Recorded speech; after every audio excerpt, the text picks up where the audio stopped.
Welcome back to Hardball. Former Pennsylvania Governor Tom Ridge, who was also the first Secretary of Homeland Security, campaigned today with John McCain in Pennsylvania. Governor Ridge, thanks for joining us.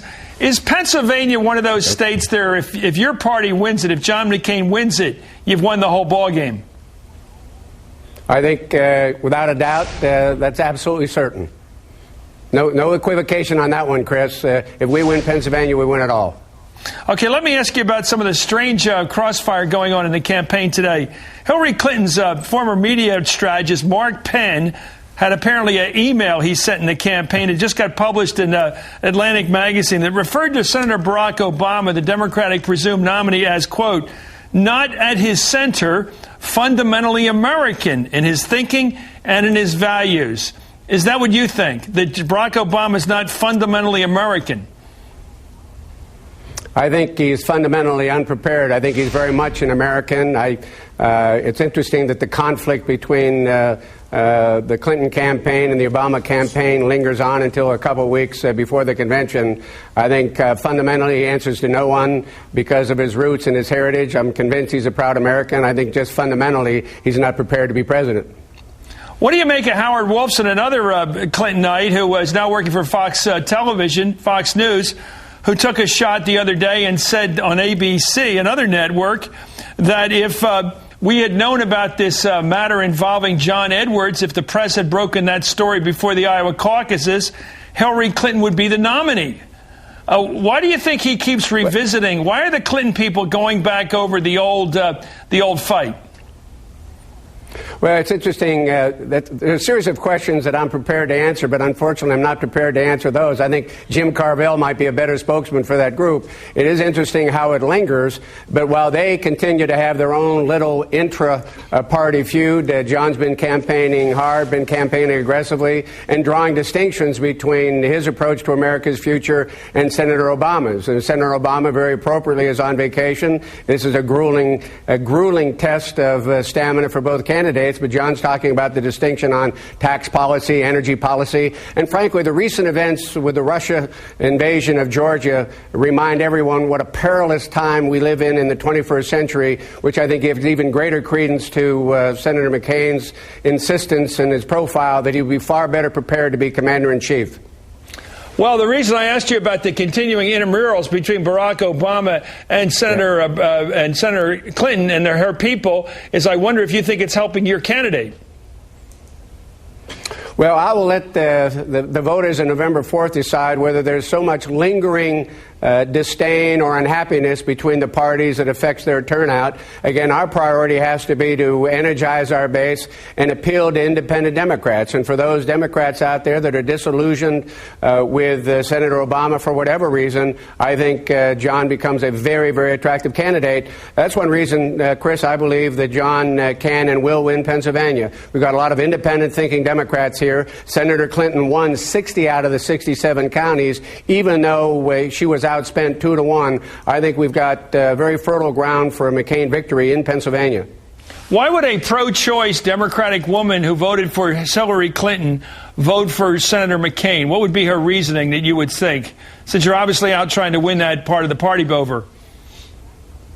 Well, first of all, I think unless she is a group, and their group on both sides of the aisle, Republicans and Democrats, are single-issue voters. But if there's a wider range of issues, from health care, the environment, to energy policy, that also drives them to support Senator McCain, I think in contrast to Senator Obama, John is a very, very appealing candidate. I mean, and also the fact that John has been very independent in his thinking, and he puts his country first, has been demonstrated by nearly 30 years in public service. So that one issue may drive people to vote on either side of the aisle, but I think by and large most voters on both sides of the aisle take a look at the totality of the candidate, experience, philosophy, and vision, and will make their determination in that fashion. I think you put up the contrast, experience, vision, etc. John McCain will appeal greatly, not around the country, but particularly in Pennsylvania. Do you think John McCain is getting too militant in terms of his attitude towards Russia? You mentioned a moment ago the Russian invasion of Georgia, its neighboring republic and former member of the Soviet Union. Do you think calling for Russia to be kicked out of the G8 is too strong a language at this point with our relations with Russia? Well, Chris, we've had some interesting conversations the past couple of days about that. And John, one of the real challenges we have in the 21st century is holding a country like Russia that has now invaded an emerging democracy that had free elections.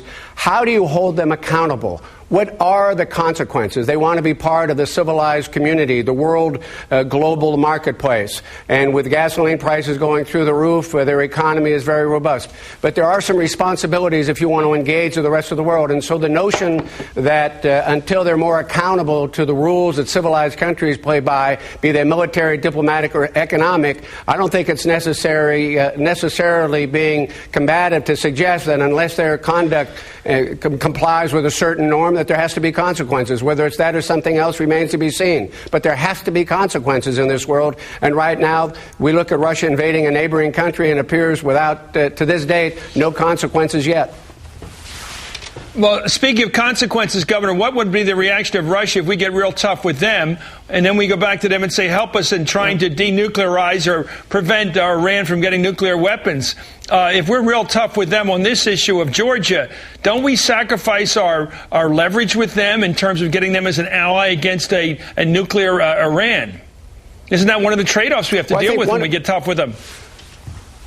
Well, I think in terms of getting tough, that doesn't mean that there's not engaging in quiet diplomacy. Look, we've had several opportunities for Russia to demonstrate in the Security Council their willingness to support us, and they've made some perfunctory moves, but I still think Russia continues to sell equipment related to the expansion of their nuclear capability and other equipment to Iran. So you can't have it both ways. It's a very complicated world. There's certainly no easy answer, but at some point in time, the Western world and the democracies must say to Russia, you've invaded an emerging democracy. They had free elections. We know you're not comfortable with them on the border, but it certainly didn't justify invading a peaceful neighbor. So at the end of the day, I think the greatest challenge is providing for the common defense and dealing with people like Putin, who right now is pretty much immune to world opinion. How we hold him accountable, that's one suggestion that John's made, and I suspect when he's elected president, there'll be others. Thank you very much, Governor Tom Ridge of Pennsylvania.